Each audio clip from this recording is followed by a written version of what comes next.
Absolutely. The reason why President Nelson Chamisa, to date, he has never put an affidavit in court that he doesn't know me. It's a clear indication that we communicate.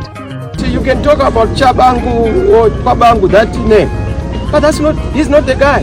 The real issue, as I said, the real menu creator, the one who is creating all this, is Mr. Mnangagwa.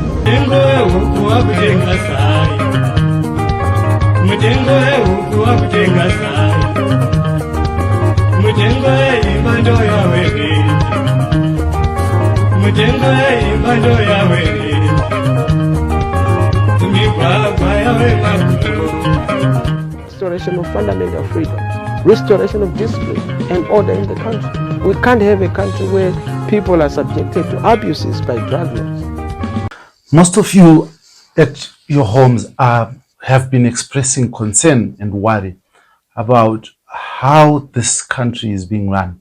And some of the views and sentiments have included the issue around the absence of a vibrant opposition to keep ZANU-PF or the ruling party in power, the missing balance of a credible opposition since the CCC was taken over or hijacked by self-proclaimed Secretary General Singizo Chabangu and controlling it in Parliament, has seen spaces of civic debate and alternative views being shut down.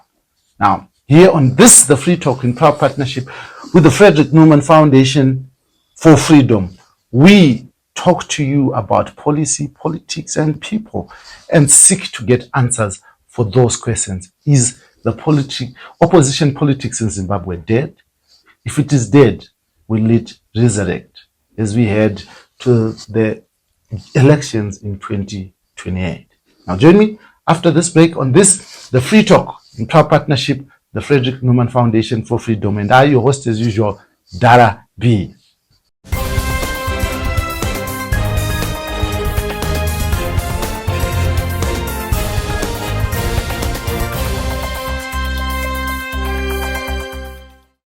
Welcome back to this, the Free Talk, in proud partnership with the Frederick Newman Foundation for Freedom. Now, this is and this will always be the Free Talk with me, your host as usual, Dara B. Now, in this episode, we're going to be talking about the opposition politics in Zimbabwe and the politics that is happening in ZANU-PF and its impact on your future, the future of this country, and the economy. And to join me in discussing this issue is none other than the spokesperson for the CCC, is led by Jameson Timber, Promise Mkwananzi. Now, thank you very much, Promise Mkwananzi, for joining us. Thank you, my brother. Beautiful. Now, I think you've been following discussion around the issues around the opposition, and many people in Zimbabwe are convinced that the opposition has just but collapsed and has failed to occupy space to show that there can be an alternative to ZANU-PF. Well, it's not true that the opposition has collapsed. As I always say, the flame of freedom will never be extinguished. The flame of change will never be extinguished. There has been an attempt to hijack the opposition, in particular in parliament and to some extent in councils, by the ruling party under the auspices of Mr. Mnangagwa. But what I can tell you is that the broad masses of our people that form the key component of the opposition movement in Zimbabwe is not dead, is alive, is kicking, and is ready to go. But tell us how you say it's alive, it's kicking when people don't feel it, because the purpose of power is to be felt by people. And as a political party, if the people don't feel your presence, you can't claim to be kicking. What do you mean people don't feel our presence? I mean, the people know their leaders, huh? They know the canvas, the political canvas. But is that not tired of the opposition? Is that not tired Zimbabwe? To say people know their leaders? I mean, leaders should be seen. They should not be known in hearts. How can leaders be known if they're not seen? I'm not seeing, Maybe show me where they are being seen. Give me an example of where. Right now, are they not seeing me on your radio, on your television? If you're not seeing Honorable Chibaya going around the country, mobilizing, and many other leaders mobilizing the people, talking to the people on a daily basis, the idea is not to be seen. You know, you don't provide leadership for the gallery. You provide leadership for the people. And leaders must stay within the people at all material times of their leadership. And I think that is what is happening as we prepare to relaunch ourselves. Define relaunch. Define relaunch. Okay, let me say reset. You know, it's many people have the misconception that the opposition died when Chabangu hijacked parliament. No, opposition is not confined to parliament. The word opposition is a broader term. It encompasses a lot of aspects of that particular opposition movement. Yes, parliament would have been a key part of it. Local authorities are a key part of it. But there are other platforms and spaces where the opposition exists and continues to exist.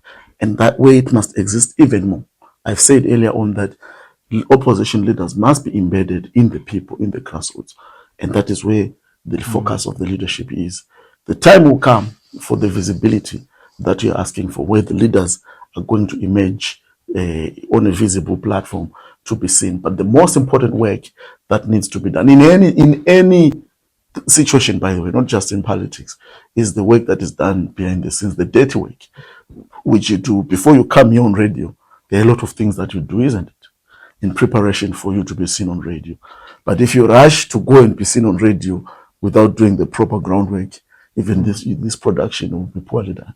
But it is the same in opposition. Politics is the only place that you actually do it for the gallery, is it not? I mean, you must also then mean it, but you do it for the gallery, because you cannot be winking at a girl in the dark and expect to get results. Look, you do it for the gallery after appropriate preparations. At the moment, you don't just go. Look at those who have tried to do opposition politics from the hip. They appear on the social media. They do this, but there is no connection and there is no, relationship with the masses. So, in order for that gallery to be sustainable, you must first do the groundwork behind the scenes to create a sustainable relationship with the masses. There are certain issues, promise, my brother, where Zimbabweans feel that they've been let down. And these are issues around policy. The budget, the opposition has been silent, has not offered an alternative.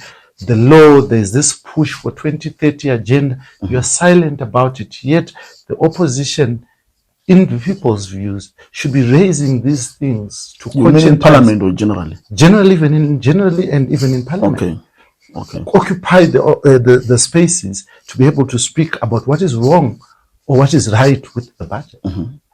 What is wrong or what is right with the issues around Ghana and the national wealth. You've been silent on those issues. No, we've not been silent. Remember, Blessing, the context of our operating environment. Mr. Mnangagwa is gone at great lengths to try and outlaw lawful gatherings of citizens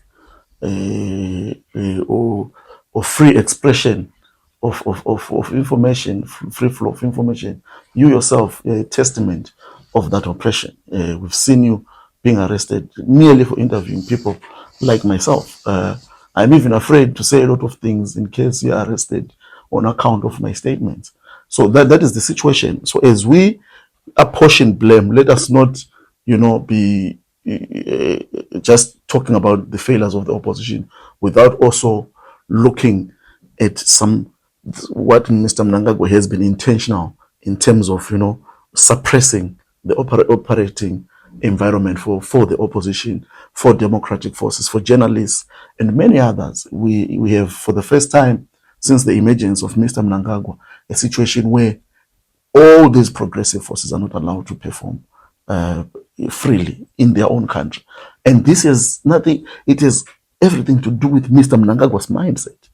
He is fixated with making this country a monolithic one-party state. And it is in his mind. And we must try to help him to understand that in the contemporary political environments, not just in Zimbabwe, but across the world, there is no way you are going to stop free flow of information. There's now social media and so many other things. And while we account for that, it doesn't mean that we should not play our role. We as opposition, we can assure the citizens that we will not allow that to happen in this country. We will not allow people to be denied the right to meet, which is enshrined in our country's constitution, to meet and discuss social, political, and even economic issues. We have every right as citizens to do that. And the police must also, the law enforcement agencies, including the judiciary, must also, be kind of educated about what the constitution means, the separation of powers, and the right of citizens to meetings, to discuss issues that affect them on a daily basis, because the police have been complicit in denying citizens the right to meet, and discuss, which is an inalienable right that exists in terms of the country's constitution. Nevertheless, we are determined to ensure that we practice that right in terms of the law. Our people will do whatever is permissible in a democratic society to meet and discuss the issues that they need to discuss. And we are there. I can assure you that we are there. We will be there. You will continue to see us more and more as we move forward. Standing against the things that you mentioned, we are totally opposed, and this must be pronounced clearly and unequivocally, to Mr. Mnangagwa's attempt to annihilate our constitution and allow himself to rule this country by dictation. We will never allow that. I can assure you. But you say people are afraid. You say people are now self-censoring. So I didn't say people are afraid. I said Mr. Mnangagwa has outlawed the right to gather and to express, for citizens to express themselves. And it is incumbent upon us as the leadership of the opposition to provide the leadership that is required to ensure that he is stopped on his tracks, which are unconstitutional. Some people would actually argue that while it makes sense what you're saying, that there's been an assault on the opposition, but they also argue that you have been complacent and compliant in terms of not being able to put enough firewalls around the opposition to protect it as an institution of integrity and as an institution that can fight back these attacks. We are fighting back on a daily basis. And you're losing. No. Look, this is an ongoing war. Opposition in a suppressive and repressive environment is no child's play. We will need to be very determined. We will need to think outside the box and, try to change the narrative, including you journalists. Don't just say, it's the fault of the opposition. Everything is all. It can't be. It cannot be everything. We've participated in elections. We've attained seats. And Mr. Mnangagwa has gone on to reverse all those things. Yeah. We must never lose focus of the fact that it is Mr. Mnangagwa who is intolerant and does not accept the opposition. But Chibangu is not Mnangagwa. Is your own child. He's not our child. He's a Mnangagwa child. No, but and Mr. Mnangagwa cannot choose the opposition on behalf of the people of Zimbabwe. The people of Zimbabwe know the leaders they want to lead the opposition. Chabangu is an extension of Mr. Mnangagwa. He is not ours. He is a ZANU-PF person. Let that sink and let that be clear. He's an imposter operating on behalf of Mr. Mnangagwa, being protected by Mr. Mnangagwa, being funded by Mr. Mnangagwa, including the political party's fund has been given to his son, who is Chabangu, and the crew that follows him. That's not the opposition, and people know that is not the opposition. The opposition is well known and well defined in Zimbabwe. The leader of the opposition is well known and well defined in Zimbabwe. So what is that is why you see, even Chabangu says he is the Secretary General, Nube says he's the president. Why didn't you call them? Why are you calling me? If the opposition is Nube and Chabangu, it's because just like everybody does, that Chabangu and Nube are not the opposition. And you see the pressure is on Nelson Chamisa. The pressure is on Mkwananzi, on Chibaya, and on Ostalo. Those are the opposition leaders that the people of this country know. So Chabangu is not opposition. So you're the opposition leaders that the people of Zimbabwe know, but you say Nelson Chamisa is the opposition leader that the people know. Yet, when the kitchen was hot, he resigned and left, and people say that he let down over 2 million people who voted for him. He left what? The Triple C. But the Triple C is not politics. The Triple C is just a vehicle. It's a vehicle that he had driven. Yes. He ran away from as a driver. Ran away. He dumped his own vehicle. These, superlatives. I want you to respond to this and give clarity. Yeah. So this is why we invited you. Yes, he did not run away. Yes. He's here in Zimbabwe. He has continued to provide leadership. It's like when we left the MDC, did he run away? He just realized that this was no longer a viable framework to pursue the 2023 elections under it. And we just shifted and we created the Triple C. And the Triple C has been hijacked by Mr. Mnangagwa. What Mr. Mnangagwa ought to know, you can hijack the name of a political party, but you cannot hijack the people's struggle. But if he keeps on hijacking the names of political parties, what are you going to do? Because you cannot hijack the people's struggle, you cannot hijack the people, you cannot hijack the support that the people give us. But the people feel right now that the struggle has been hijacked and you have let it. They don't feel this, they feel what? That their struggle has been hijacked and you let it. No, the struggle has not been hijacked. The party, the Triple C, in that context, just that electoral vehicle that was used to participate is what he tried to hijack. And he has not been very successful in hijacking it. He might have one or two that follow him and do all what they're doing, but the broader masses of our people, if you call for an election today, Mr. Mnangagwa will not win that election. But that explains why you have been missing. Let's talk about calling of the elections. Yes. No. Let's talk about calling of the elections. Zimbabwe Electoral Commission has been calling for numerous by-elections. You have not been participating because you are afraid that participating you'll be walloped. Zimbabwe Election Commission is unfit to call for any election, and that is even underwritten by SADC. It is a body of criminal elements led by that lady. They have no credibility whatsoever to conduct an election in this country. What have they done about the SADC recommendations for free and fair elections in Zimbabwe? Nothing. What have they done to clarify all the accusations against them from the 2023 elections? Nothing. What have they done to announce the official figures of the presidential election of 2023?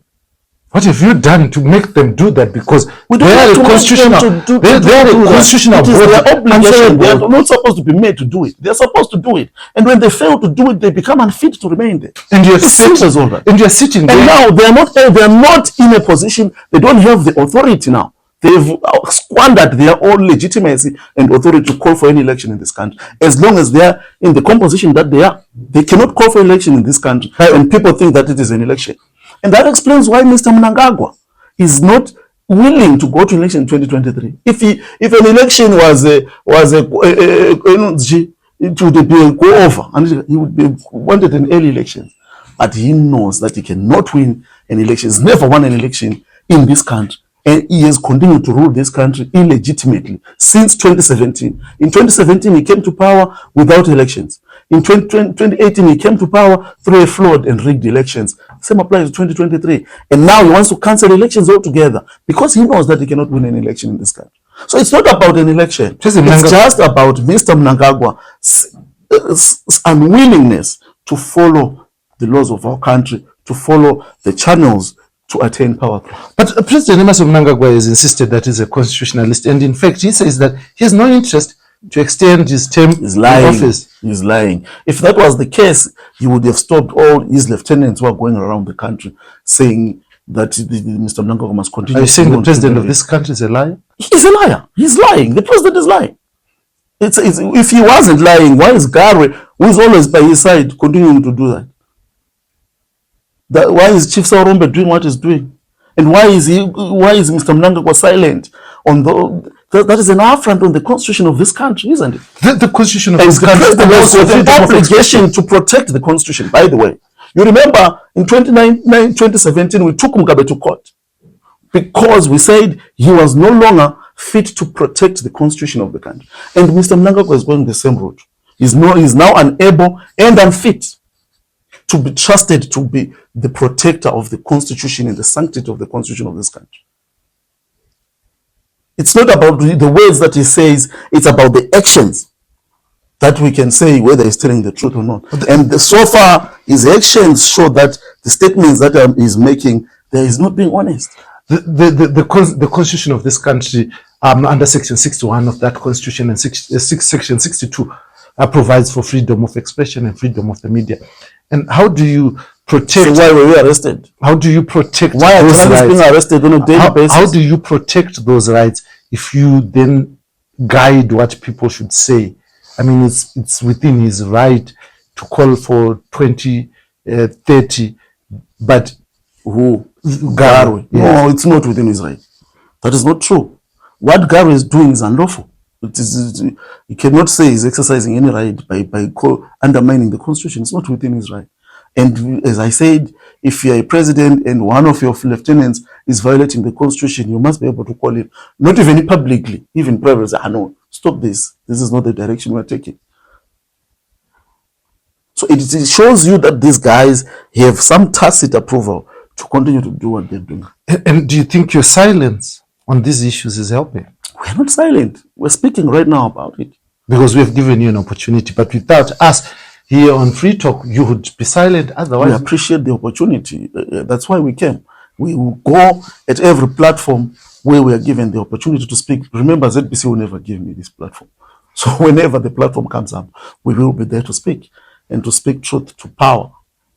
Some people have argued that it is normal within the opposition to be silent from the time the results of the election are announced, only to begin speaking on the eve of another election. Is this the eve? Without pushing for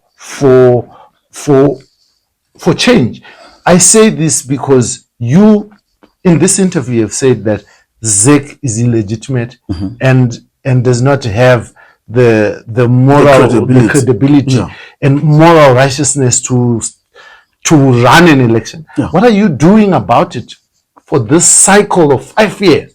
What is it that solid, concrete steps that you are doing about it? You act as if that mandate is with us. It is with those who say that they're in power. They are the ones who receive the recommendations from ZEC, from SADC. And I'm happy that the recommendations came from SADC. Otherwise, there would have been some hula baloo about where the recommendations come from. But they are coming from SADC. And they're very clear.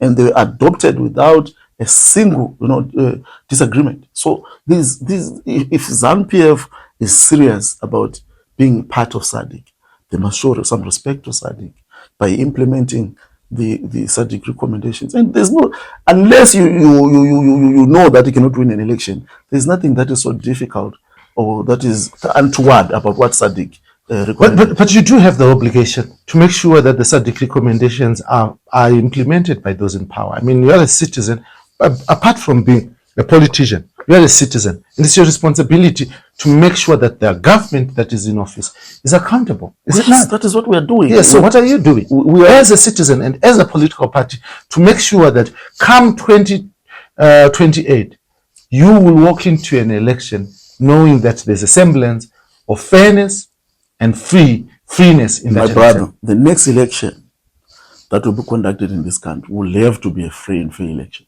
We've heard that, yes, but it's just not happening. We are going to do everything possible. What? It doesn't matter what it is. Just know that we are going to do what the needful in order to ensure that the next election is a free and fair election.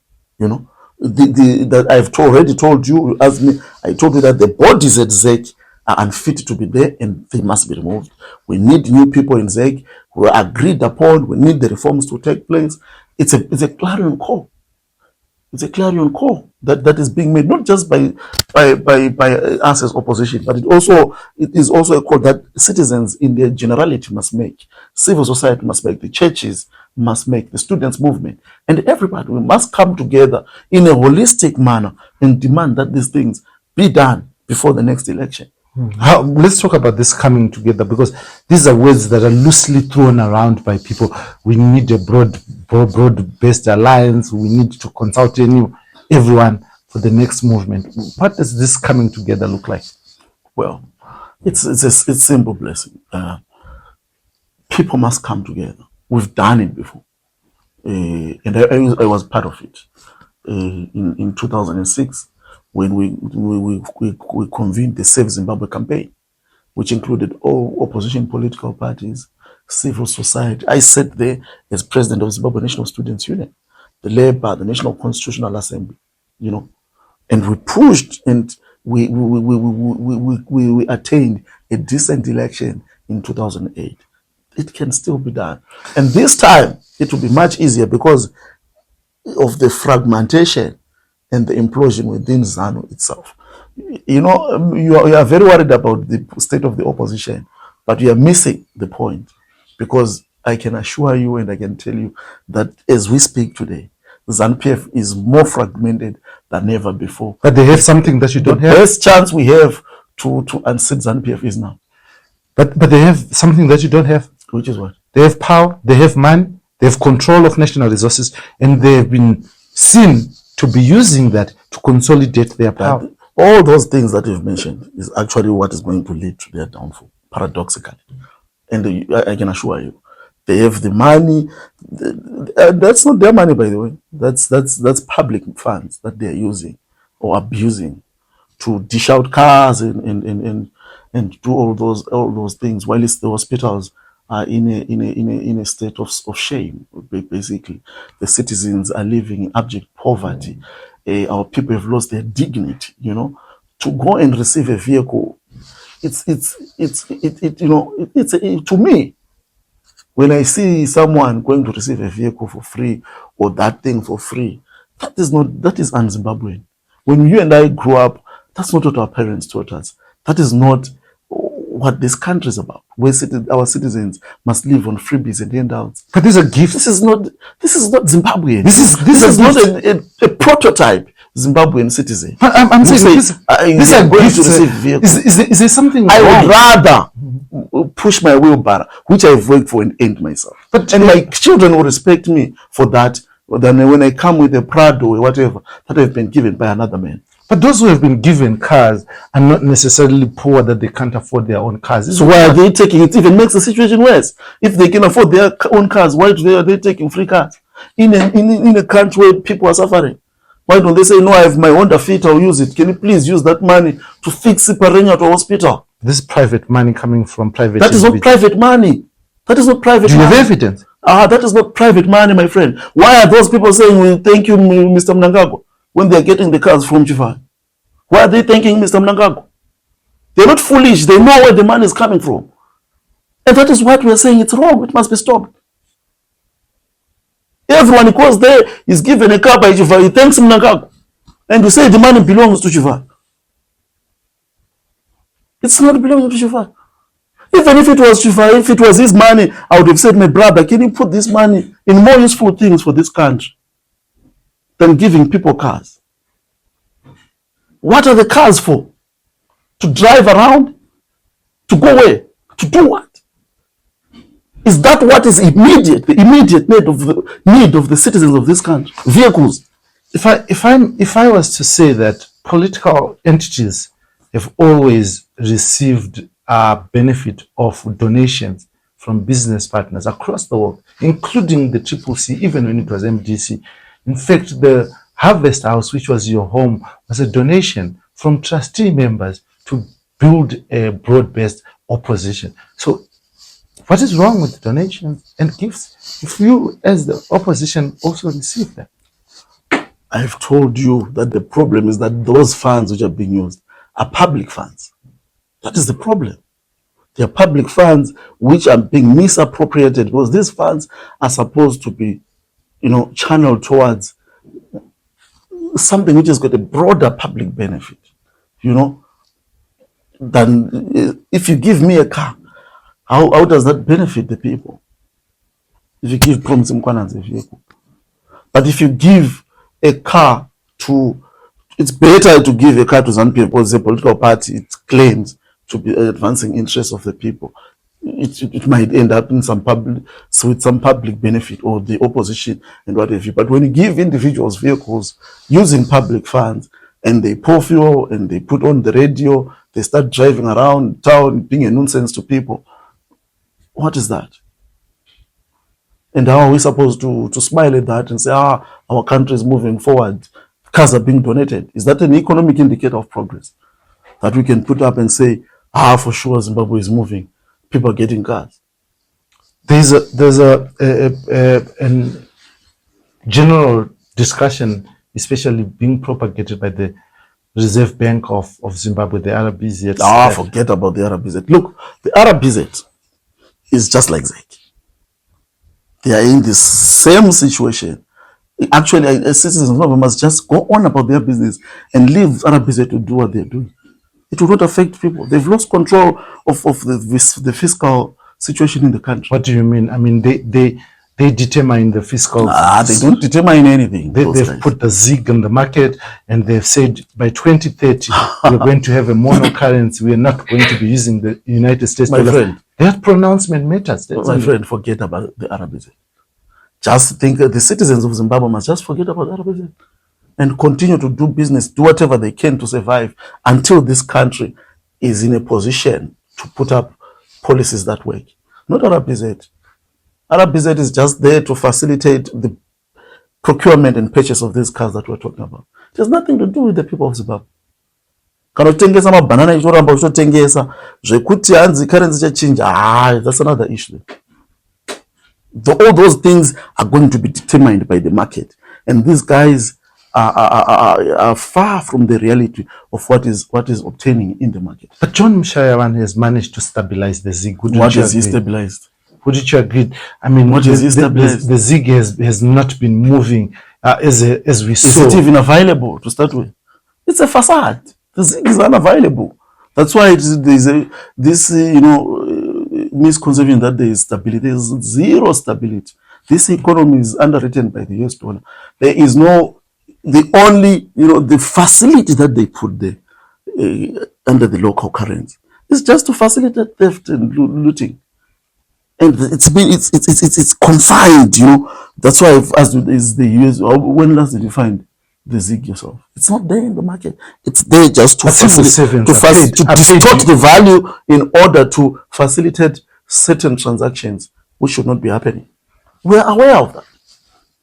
Civil servants are usually paid through the ZIG, are they not? Where? And how many people are civil servants in the country? And if you ask them, is it what they want? About 400,000 employees of government in this country. Okay, 400,000. And what is the population of the country? No, they're trying to enslave civil servants, basically. But the main thing is not even about the civil servants. The main thing is the facilitation of unlawful transactions by distorting the market value using the ZIG. It has nothing to do with assisting the people of Zimbabwe. That's why I said forget about the RBZ. Totally forget about ZEG, forget about RBZ, forget about Zimbabwe Anti-Corruption Commission. How many corruption cases have they solved? Zero. Basically, zero. They solved zero corruption cases. Like zero. It's just squandering public funds for no reason. And those are the things, my brother, that you and I and the younger generation of this country must focus on. Some progressive forces have said that there's a need to have a third force, but this third force cannot come to life as long as Nelson Chamisa is still holding on and calling himself the leader of the alternative. He must step down because he has failed to allow the new to rise. As long as he can still do that, it means he's the opposition leader. Because, honestly, if you want to form a political party, you're allowed. Mr. Chamisa has not stopped anyone from going to canvass for support from the people. Just he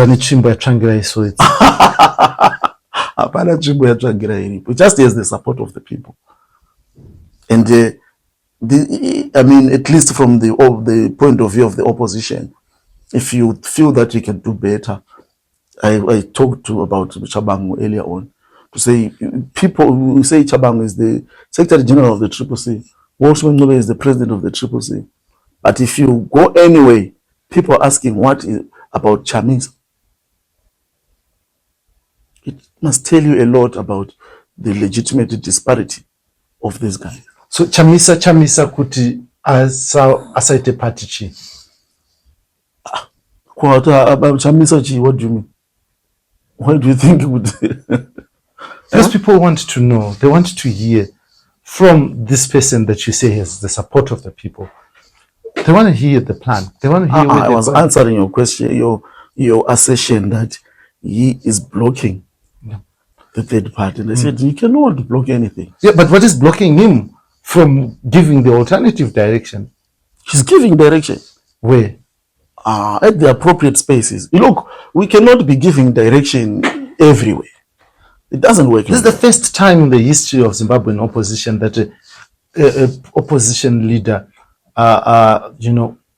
just is not available in political spaces. It's just quiet. Look, my brother, yeah, we cannot do the same thing over and over and expect different results. These are new things. I wish I was at liberty to explain to you how they work, but these are new things. And over the years, we've been studying and understanding how ZANU-PF operates and how to counter them. And we are at it, and we will do it. But don't you agree that you're at your waist right now? No. You are fragmented as the opposition. You're talking about I told you that ZANU is the most fragmented. Yeah, you are talking about the fragmentation of ZANU-PF at the moment. Yes, but you know, in the opposition, you have Douglas Monzora leading the MPC. You have Walshman Ngube there. You have Charlton Wende. These are people that you used to sit in without the disrespect to my brothers. They are not opposition, those guys. And they know it deep down in their hearts. And the people know. And they don't even take them serious because they are not opposition. But these are guys that you at one point elected as your vice president, one point elected as your secretary. Yeah, but they chose a different path, you know. And it's the democratic right. But to expect people to take them serious is asking for too much from the people. How do you build a movement, a solid, strong movement, when all the time people who you used to share, to be in the trenches with, are always choosing a different path? Does it mean that you have no values and principles that will allow you to stand together for long and build something that's formidable?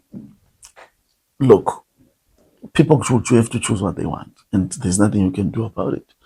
But when you choose to align yourself with ZANU, we will tell the people that so and so is no longer with us. He's chosen an easier way.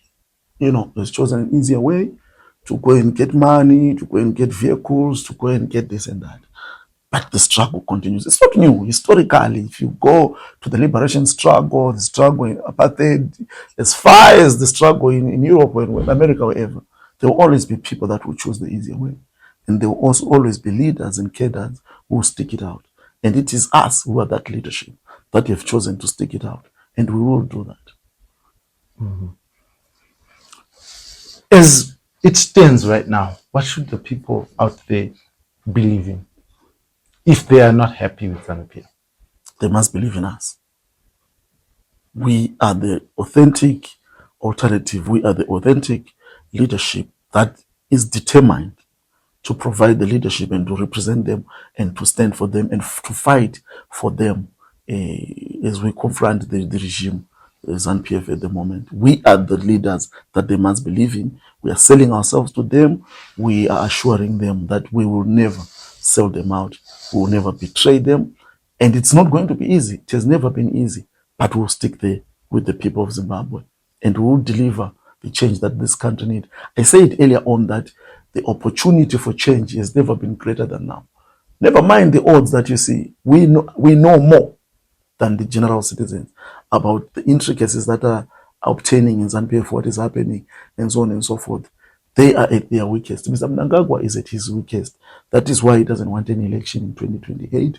If an election were to be called in 2028, even if the environment is not as free and fair as we would want it to be, he will not win that election. Anybody, you were saying Mr. Chamisa is blocking people, but I can tell you that anybody who stands against Mr. Mnangagwa in 2028 will win that election. Because they will be the first to vote for that president. I speak to people. They say, I promise, please go and talk about this. We can't say it because this is true, but go and talk about these issues. We support you. There is isolation. Some people will argue that President Emmerson Mnangagwa is at his strongest, especially given his record in dealing with the economy and infrastructure in this country, the roads, amazingly, the Trababla. How much was spent on the Trabablas? You know, in comparison to other similar infrastructure around the world. Maybe tenfold more in Zimbabwe.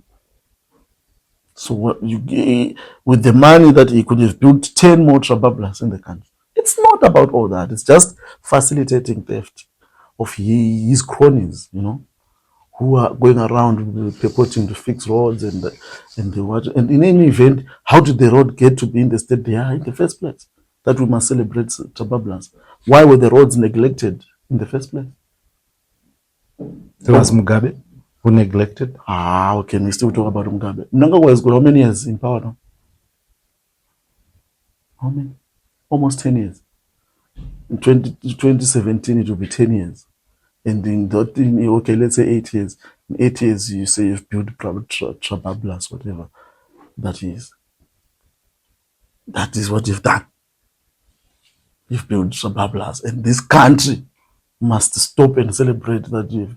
What about the Victoria Falls Road, which is our #1 tourist attraction in the world? Why has it not been prioritized? Go to Nkai, go to Lupane, go to Matebelele in South there. Look at the state of the roads.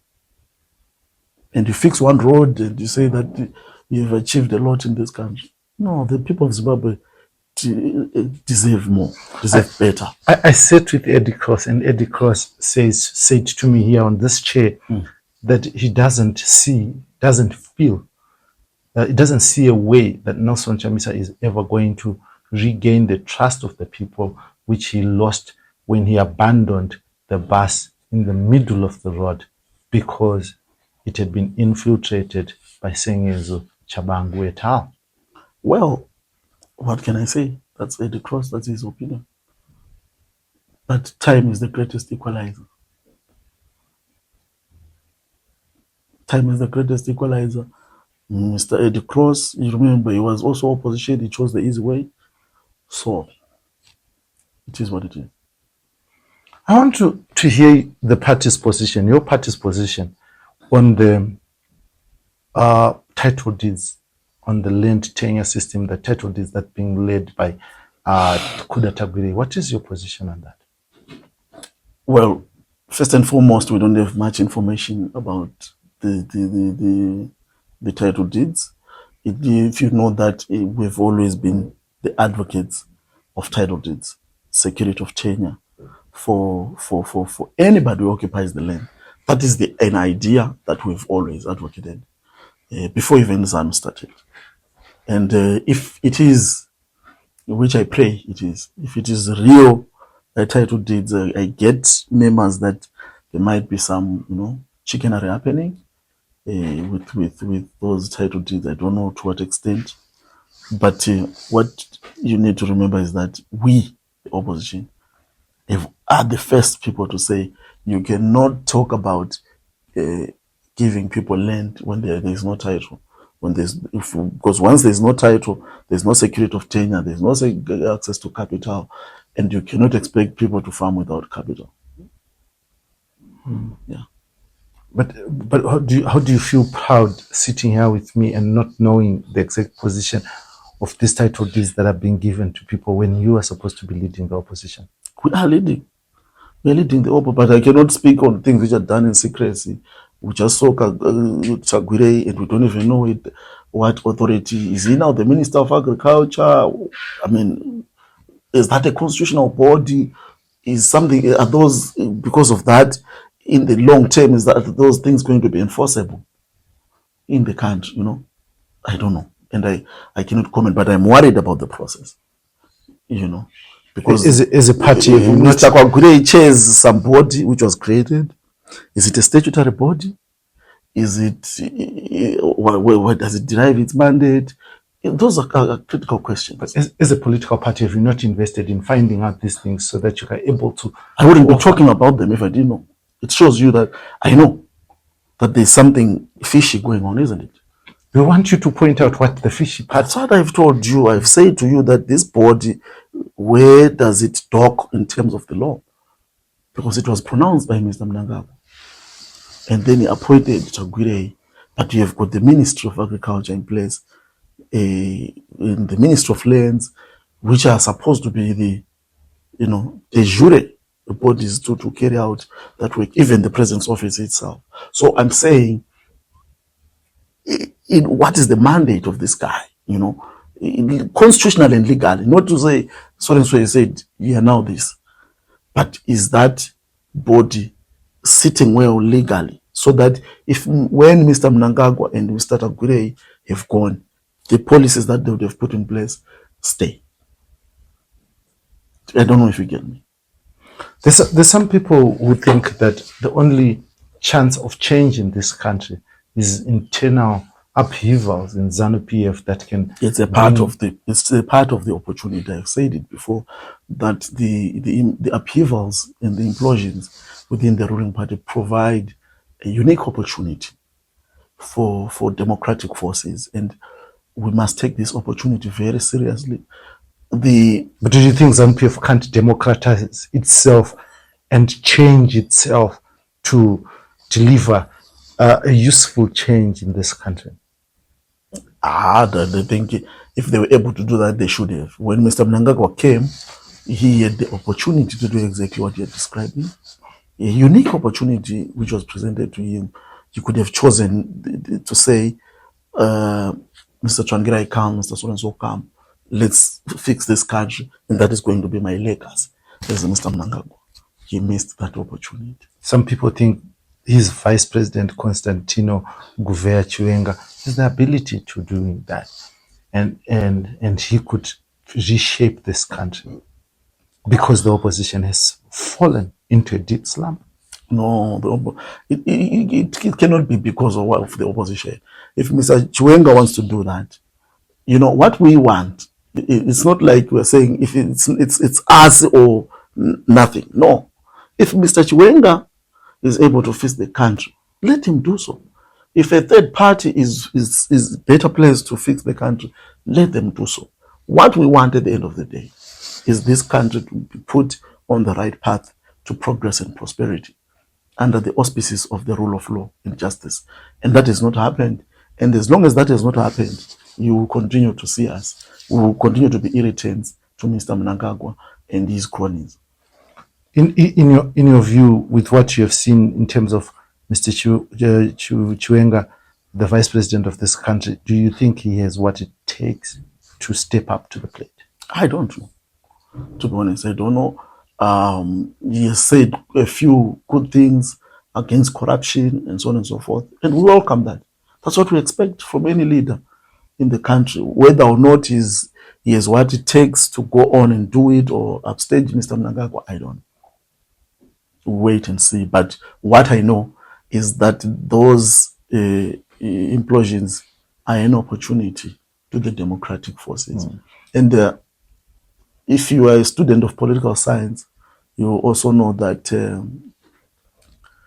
for democracy to win, there has to be some implosion within the ruling elite, with some reformers, who are within the ruling party, who are reform-minded, assisting or facilitating in some way or the other that transfer from authoritarian regimes to democratic progress. September 6, 6 years ago, our first president, Robert Gabriel Mugabe, breathed his last.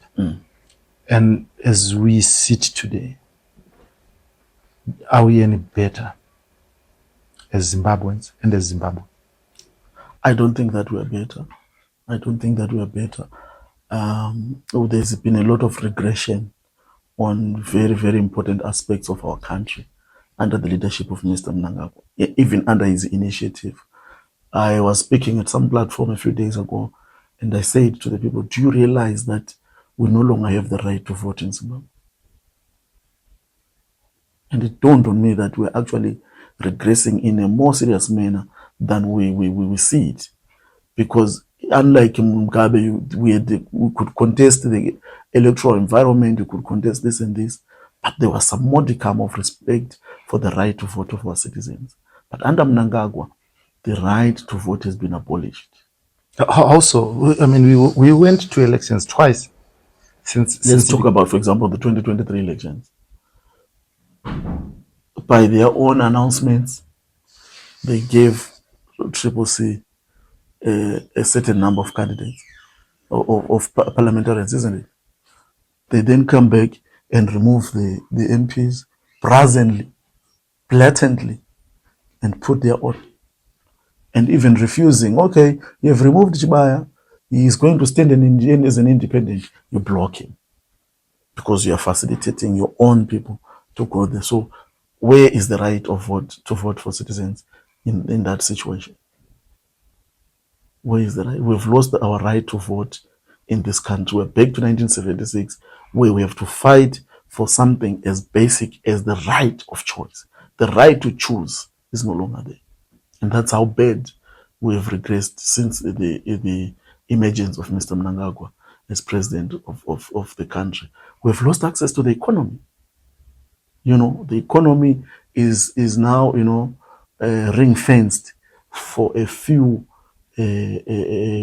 friends, relatives, allies of Mr. Mnangagwa. The rest of us are out there selling bananas, doing artisanal mining, doing whatever we can to survive. Even those who were in mines, I can tell you that they are being removed and replaced with Chinese and other foreign nationals to take over and enjoy the benefits of the economy of this country at the expense of the people of this country. The justice system, the constitution is being, on a daily basis, our constitution is being torn into pieces on a daily basis. The progressive laws are being reversed.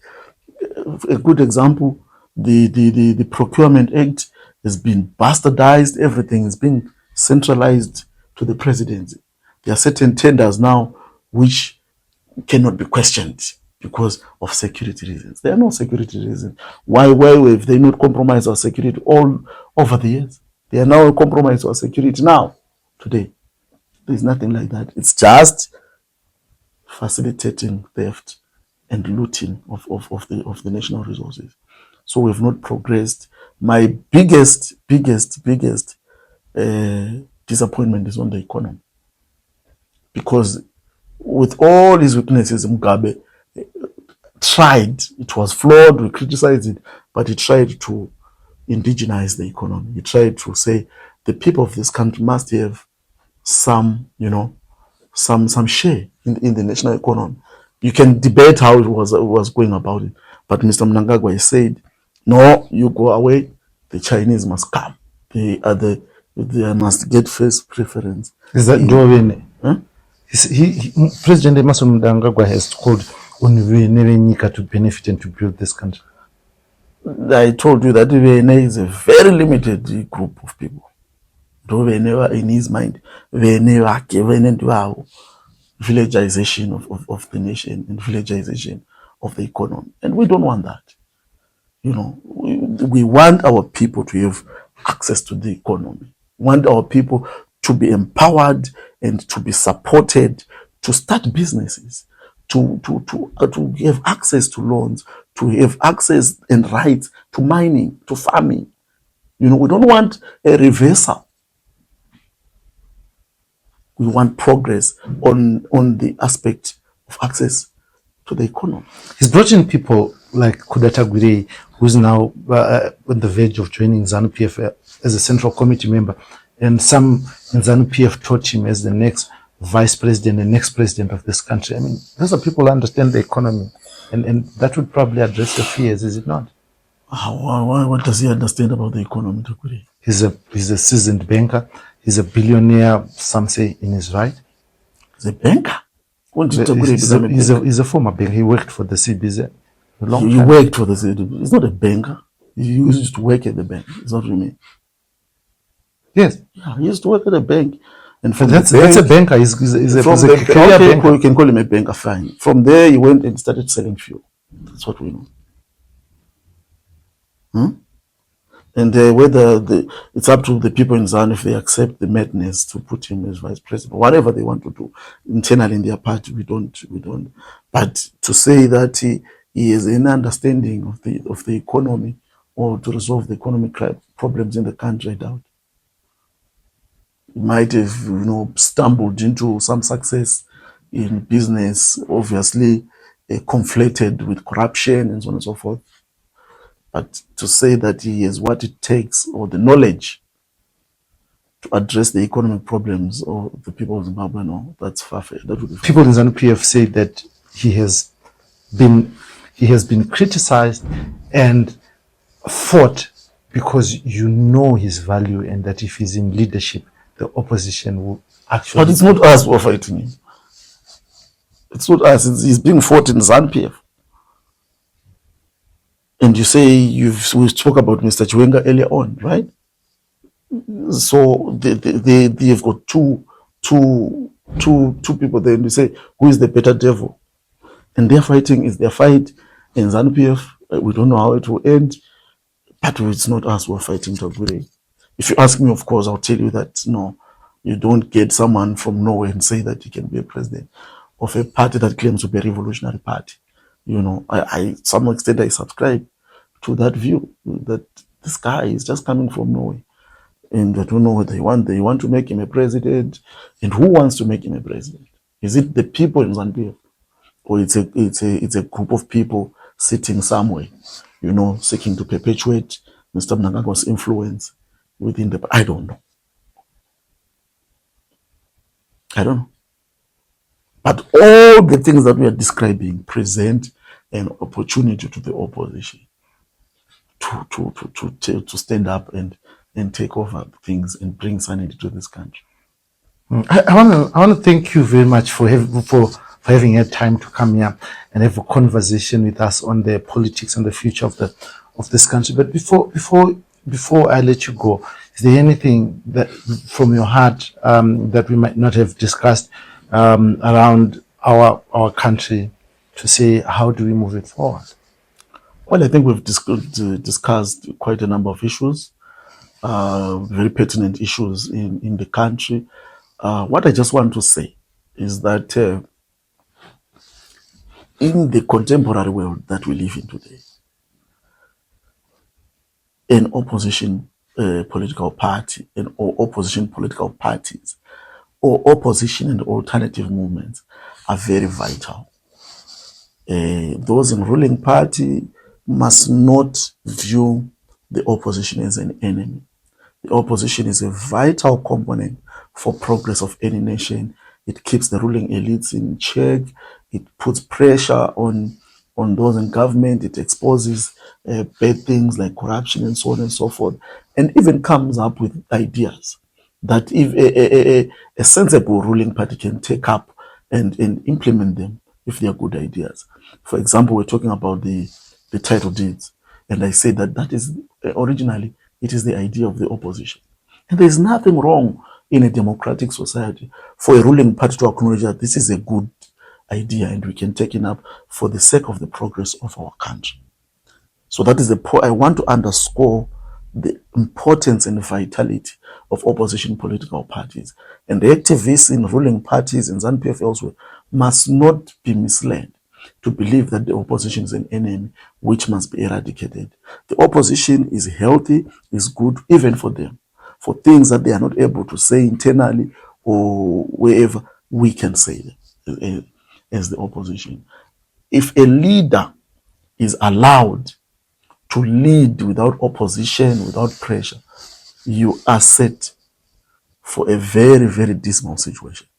And the hope to ensure that leaders are kept in check lies within an effective opposition political movement. And that is who we are. We are there to help this country. We are there to police those in power and say, this is wrong, they must do it in the correct way, and call them out whenever they do wrong things. The second thing that I want to underline is the fact that we are not going to allow the changing of the constitution to extend Mr. Mnangagwa's term. That one we are going to fight to the nail within the confines of the democratic, context, to ensure that the constitution is not tampered with. And every citizen of this country must be concerned whenever the constitution is under threat. The constitution is not for the rulers. The constitution is for the citizens, for the protection of the citizens, for the promotion of public interest. And every right-minded citizen, whether in ZANU-PF or in opposition or non-aligned, must be concerned and must stand whenever the constitution is threatened. We must protect the sanctity of the constitution of this country, the supreme law of the land. If Garwe wants Mnangagwa to rule beyond 2028, there are legal channels within the constitution to do that. We don't want people who go and stand and attack the constitution like what we have seen, especially when they are leaders. We expect leaders to lead by example. If they want to change the constitution, they must follow the democratic process of changing the constitution, including a referendum. That channel is spelled out very clearly. So we will ensure that if they want to change the constitution, if they win the referendum of the people, will accept it. But to say that they're going to change it without going through the due process, that's not Sangana. Amazing. I want to thank you very much, Promise Mkwananzi, for spending your time here with us here on the Free Talk. Now, also as a student of law, I would say that the Constitution is so much put safeguards in place that do not allow President Emmerson Mnangagwa to go beyond 2028, even after a referendum, because the Constitution has a clause which says that any change in the terms of presidency in this country must not benefit the incumbent. 100%. And there's, I am yet to see what way could legally be used without denting the image of those who will have changed it to and their credibility. I am yet to see. Maybe there are some corners of the Constitution or corners of the law which would allow that. This will always be the Free Talk with me, your host as usual, Dara Blessed Mhlanga. Now, we believe in free speech. We believe in liberty, the economy where people are allowed to make their money and live as free, without being induced, a free market society. We believe that everyone must be heard, and the people of this country must be given an opportunity for self-determination, whether it's business, whether it's studies, whether it's politics, even music, entertainment. This is why I sit on this chair, regardless of the challenges that if we have faced in the future. We remain solid and resolved. Now, in our resolve, that everyone on this chair will be heard, and that opportunity will be granted, regardless of the consequences. I am and will always be your host as usual, Dara B. Until next time, thank you for joining me. Thank you, Chief. Thank you, my brother.